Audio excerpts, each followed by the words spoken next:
You want to spice things up in the kitchen? That's great because I have the perfect recipe for you. A fruity, spicy Thai curry with tofu and rice. Check it out. Heat up the coconut oil in a pan. Add the tofu and fry for about 5 minutes. Add the garlic, ginger, and the spring onions and keep on frying for 2 more minutes. Add the red curry paste, coconut milk, raisins, water, and let simmer for around 2 minutes. Add the snow peas and the banana and season to taste with salt and pepper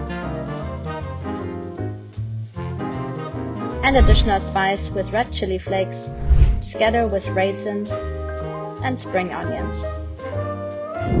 This is a very simple recipe, super easy to make, and the bananas and the raisins make this so creamy and fruity, which I personally love.